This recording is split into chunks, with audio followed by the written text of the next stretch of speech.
Permettez-moi de reprendre une image que j'ai déjà reprise dans une homélie, mais je trouve assez pertinente, celle de...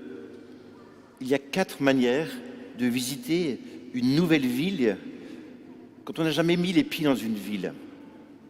Et de se déplacer dans cette ville. La première, c'est de se balader un peu par hasard, en marchant et en prenant un bus. Mais nous risquons de rater les choses les plus importantes de la ville parce que nous ne savons pas vraiment ce qui est important à visiter. La deuxième chose, c'est d'utiliser une carte. Là, on peut s'orienter, on peut savoir où aller, c'est déjà un petit peu mieux. Mais enfin, ce n'est pas encore la meilleure chose. La troisième, c'est de prendre un guide du routard ou un Holy Planet et de lire avec ce livre les curiosités à ne pas manquer, les meilleurs restaurants, les hôtels où aller dormir, etc. C'est déjà beaucoup mieux. Mais la meilleure chose, la 4e chose, c'est d'avoir un guide qui aime sa ville, un guide qui connaît sa ville et qui va vous faire absolument visiter les belles choses, les monuments, les bons restaurants, les curiosités à ne pas rater, les petites... Voilà, bref, il aime sa ville. Eh bien, je dis cela parce que il en va de même pour notre vie. Nous pouvons nous laisser porter par les événements, par la vie, et on ne choisit rien, on déambule dans la ville de notre vie. Ou alors on a une carte et on peut essayer de savoir un peu comment s'orienter, ou alors nous avons un livre. Et ce livre s'appelle la Bible, la parole de Dieu, qui me donne le sens de ma vie, qui me donne le but, qui me donne l'orientation, qui m'aide à choisir. C'est bon, c'est pas bon. C'est la parole de Dieu. Et enfin, la meilleure chose, bien évidemment, c'est de recevoir l'Esprit Saint, qui est le guide par excellence, qui travaille au fond de moi pour pouvoir me dire où aller. Jésus, à l'Ascension, est retourné au ciel. Nous avons fêté ça la semaine passée, une fois sa mission terminée. Il nous a envoyé l'Esprit Saint. Vous avez entendu, il a soufflé sur nous. Il souffla sur les apôtres. Et donc, à ce moment-là, il est partout présent. Et ce guide s'appelle le conseiller, le consolateur, le paraclet, le défenseur, l'esprit de vérité, l'esprit de force. C'est ce que nous fêtons aujourd'hui. Et donc ce guide nous aide à prendre des bonnes décisions pour trouver la bonne route. Il est notre force et il transforme nos peurs en élan missionnaire. C'est ce qui s'est passé pour ces apôtres. Vous l'avez entendu, 50 jours après la résurrection du Christ, ils étaient enfermés dans le cénacle et tout laissait à penser que c'était la peur qui était au rendez-vous. Comment ne pas les comprendre puisqu'ils ont vu leur ami malmené, lapidé, crucifié, il en est mort. Et eux, se dire on va subir le même sort. Voilà pourquoi ils sont enfermés à double tour. Quand la peur est là, nous ne valons pas grand-chose. Et nous sommes enfermés sur nous-mêmes. Et ici, on peut dire que qui ici n'a jamais eu peur? On a tous nos peurs. Je vous l'ai déjà dit. Peur de ne pas être aimé, peur de ne pas être à la hauteur, peur du qu'en dira-t-on, peur de parler en public, peur de manquer, peur de la maladie, peur de mon voisin, de la mort, de mourir, c'est vrai. Et nous sommes invités à combattre ces peurs. Et voilà pourquoi Dieu nous envoie l'Esprit Saint. Est-ce que vous avez vu la différence entre ce qu'ils étaient, enfermés dans leur peur, et ce qu'ils sont devenus? C'est hallucinant. Souvenez-vous de leur tiédeur au jardin des Oliviers. Souvenez-vous de leur fuite lamentable lorsque les soldats débarquèrent pour arrêter Jésus. Souvenez-vous de la lâcheté de Pierre qui renie son ami. Souvenez-vous de l'absence inadmissible de ces apôtres au mont des Oliviers. À la croix, ils n'étaient pas là, à part Jean et Marie. Et maintenant, regardez-les, inondés de joie. Ils ont reçu ce souffle créateur, ce souffle de la Pentecôte, ce souffle que Dieu a soufflé pour que l'homme et la femme deviennent un homme et une femme dans la Genèse, ce souffle qui a fait ces ossements desséchés, une armée d'hommes et de femmes, ce souffle qui est venu son mari, qui lui a donné un souffle de vie, qui a donné Jésus, ce souffle de la Pentecôte sur chacun d'eux. Et on peut les écouter devenus polyglottes en une seconde, avec un courage et un élan incroyable. Ils annoncent la bonne nouvelle du salut. On peut les arrêter, on peut les torturer, ils s'en fichent, ils n'ont plus peur. D'ailleurs, si on est en rouge, c'est parce que c'est le sang du martyr. Ils iront jusqu'au bout, morts pour leur foi. C'est incroyable, c'est tellement beau. Et on sent qu'ils sont remplis de l'Esprit Saint et ça sort d'eux, ça se déverse en élan missionnaire. Et du coup, ils partent pour évangéliser tout le bassin méditerranéen. Eh bien, on peut demander, en ce dimanche, en cette fête de la Pentecôte, ce don de l'Esprit Saint pour nous-mêmes, pour nos vies, pour les situations compliquées, pour que le Seigneur chasse avec cet Esprit Saint nos peurs, nous donne cet élan missionnaire, nous guide, nous conseille, nous fortifie, nous transforme et nous rend capables de faire des choses que nous ne soyons pas être capables de faire. On ne pensait pas être capable de faire. Vous me demandez vraiment cet Esprit Saint. Nous avons tous besoin de cette intervention divine dans nos vies pour nous faire avancer, pour sortir de notre zone de confort et pour évangéliser. Permettez-moi un témoignage personnel à la veille de ce départ pour Manille, aux Philippines. Je ne suis pas enfermé dans mes peurs, mais je n'emmène pas large. Et je sens cette nécessité pour moi de demander et de recevoir cette douche, cet envahissement de l'Esprit Saint dans ma vie pour me faire sortir de ma zone de confort. Ça fait 9 ans que je suis ici. Qu'est-ce que j'aime cette mission? Accepter de quitter cette paroisse, accepter de quitter les paroissiens, accepter de quitter notre espace missionnaire pour répondre à l'appel du Seigneur qui me conduit dans un continent, dans une méga-ville que je vais découvrir et j'ai besoin de ce guide pour m'orienter dans cette mégapole. J'ai besoin de cette force, l'Esprit Saint, pour que je puisse annoncer Jésus jusqu'au bout là-bas, pendant des années.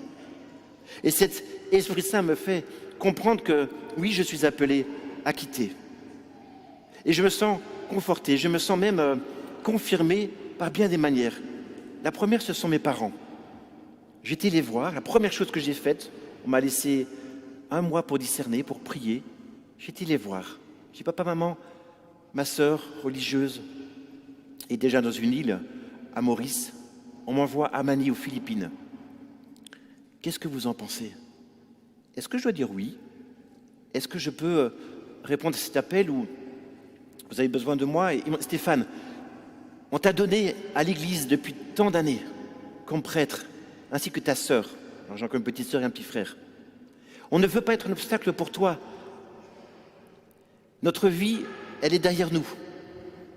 On se prépare au grand passage. Alors, si tu veux dire oui, on sera heureux de cela.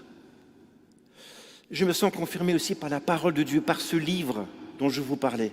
Je me sens confirmé intérieurement, dans ma conscience, qui me dit, Stéphane, avance au large, quitte tes repères, quitte ta zone de confort.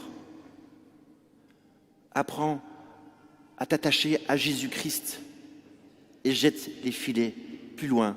Tu as besoin d'être régénéré dans ta vie spirituelle, de sortir de tout ce qui te fait du bien. D'ailleurs, ça se voit un peu physiquement, mon cher fils. Voilà, d'être renouvelé et d'être réoxygéné dans ma vie spirituelle. Et va auprès des plus pauvres. Et des plus pauvres, il y en a aux Philippines. J'y suis allé pendant 15 jours pour faire le passage avec le responsable.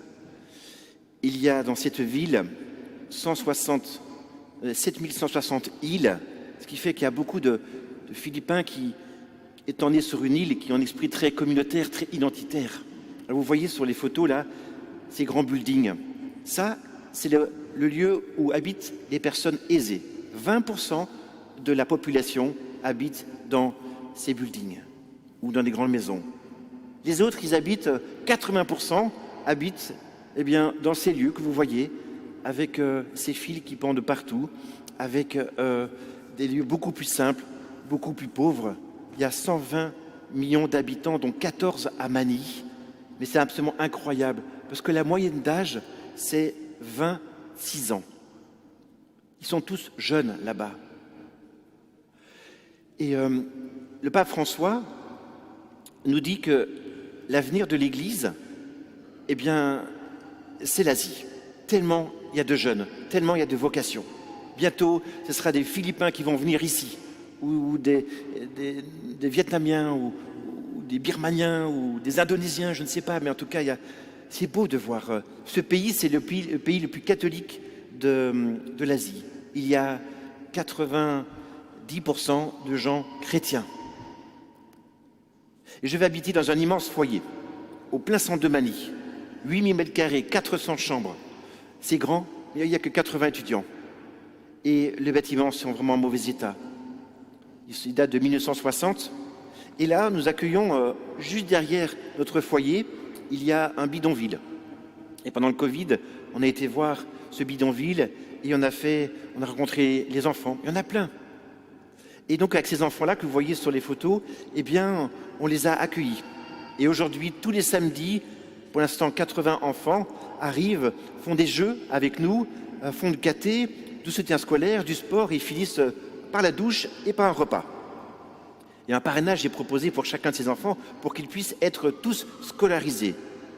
Et donc, aussi, une fois par mois, nous accueillons leur maman et nous faisons aussi un temps d'enseignement. Et puis pour les papas, on a ce qu'on appelle le Green Plan, qui est donc un projet d'insertion et de réinsertion professionnelle pour ces personnes des bidonvilles pour qu'elles puissent trouver un travail par un petit business, un petit microcrédit. Alors nous, dans ce grand foyer, nous habitons à 8 frères et sœurs de la communauté. Voilà, sur la photo, vous voyez celui sur la gauche, c'est Sébastien qui va quitter, que je vais prendre sa suite. Et là à droite, il y a 2 Philippines, Sheila et Ella. Et puis à gauche, il y a les 2 frères. Il y a donc Charles, Emmanuel et Timothée. Moi, je suis juste après eux. Et puis ensuite, il y a donc Cécile et Marie-Noël. Marie-Noël, elle vient de l'île Maurice et Cécile est française. Ce sont des frères missionnaires. Ils me scotchent tellement ils sont donnés par leur mission. Timothée, que vous voyez, il s'occupe aussi non seulement de ses études de théologie à la fac jésuite, il s'occupe de l'université, l'aumônerie de l'université pour les étudiants. Et moi, je vais travailler avec lui pour faire la pastorale auprès des étudiants. Donc, je les trouve très, très courageux. Je me suis beaucoup donné ici à Reims pendant 9 ans. Et je suis appelé donc à me donner maintenant à Manille, malgré quelques appréhensions. Mais je sens que l'Esprit Saint est là pour me guider, pour rejoindre ses enfants, ses étudiants, et être responsable de communauté, de prendre soin de ses frères. Je sais qu'il est de coutume en France de donner un cadeau à celui qui va partir. Eh bien, figurez-vous que je n'ai besoin de rien. Merci. Mais si vous voulez me remercier, si vous voulez aider la mission là-bas, je vois 3 points sur lesquels vous pouvez nous aider. 1, le parrainage d'enfants de bidonville. Si vous le souhaitez, eh bien, parrainer un enfant, financer ses études mois par mois, et vous aurez un contact avec lui. Et Marie-Noël, que vous avez vu, s'occupe de faire le lien. C'est elle, Marie-Noël, et elle va lire vos courriers ainsi que celui des enfants pour éviter que ce soit trop demandant, parce qu'on a fait ça à Madagascar et pas mal d'enfants ont demandé un petit peu trop, donc on ne voudrait pas que ce soit le cas, que ce soit ajusté. Donc elle va vous mettre en lien avec cet enfant. Vous pouvez, vous avez vu mon frère Timothée, financer des billets pour que des jeunes puissent aller au GMJ. Ça me semble important parce que ce sont des étudiants sur lesquels nous pourrons nous appuyer après pour la mission et développer la mission. Les 2 Philippines qui sont rentrées dans la communauté du chemin neuf, c'était via les GMJ il y a longtemps, à Paris. Et donc on a besoin ils ont besoin de financer. Ils sont à 34% de leur budget pour l'instant et il faut qu'ils achètent leurs billets. Donc on a besoin d'aide. Voilà, donc si vous souhaitez nous aider, il y a ces 3 lieux. Ah oui, et aussi pour un minimum de confort, on a besoin d'un nouveau frigo, d'une imprimante, alors j'ose le dire, d'une voiture et aussi d'une table et des chaises. Donc on ira acheter chez Ikea, qui se trouve pas très loin. Il y a un Ikea là-bas, le plus grand d'Asie. Donc voilà, on serait très content si vous pouvez nous aider. Mais mon rêve, je ne sais pas si vous le partagez, j'en ai parlé avec l'équipe pastorale jeudi, ils sont d'accord, c'est qu'on ait un parrainage entre ici et là-bas, qu'on puisse échanger. Alors tout le monde parle anglais là-bas, enfin essaye, il y a le tagalog, je vais y mettre aussi. Mais donc si vous voulez to improve your English, it's possible. Donc vous ferez des liens comme ça pour pouvoir écrire et recevoir du courrier avec les collégiens, les lycéens ou les étudiants là-bas. Et pourquoi pas un jour de venir à Manille. Je vous accueille quand j'y serai. Je partirai le 29 août et je quitte la paroisse le 10 juillet. Vous pourrez, pourquoi pas, venir et puis nous aider dans tout ce lieu. C'est magnifique et en même temps, c'est très chaud. Il y a beaucoup de pollution, il y a des moustiques, mais alors c'est la ville et le pays du sourire, l'accueil, la joie. Bref, c'est très beau. Je m'enflamme, mais il faut que j'arrête là, parce que, en tout cas, si on peut faire ce lien, ce serait magnifique. Je pars, et ce sera ma conclusion, avec une triple certitude qui fonde ma vie. C'est que je suis aimé de Dieu, quoi qu'il m'arrive. Et vous aussi d'ailleurs. J'ai essayé de vous le montrer pendant ces années. Jésus me précède. Je sais qu'il est déjà là-bas, qui m'attend. Et que je le suis. C'est ça qui est important dans ma vie, de m'accrocher à Jésus. Vous aussi, accrochez-vous à Jésus. Et enfin, je sais que jamais il ne m'abandonne. Jamais je serai abandonné par lui parce que je tiens sa main. Et nous aussi, tenons la main de Jésus et soyons guidés par l'Esprit Saint. Mais malgré ces trois certitudes, pour continuer à élever cette coupe et cette patène en tant que prêtre, c'est ce qui donne sens à ma vie, eh bien, j'ai besoin de cette intervention de l'Esprit Saint, comme nous tous, et j'ai besoin aussi de vos prières. En tout cas, soyez assurés des miennes, que l'Esprit Saint vienne nous embraser. Amen.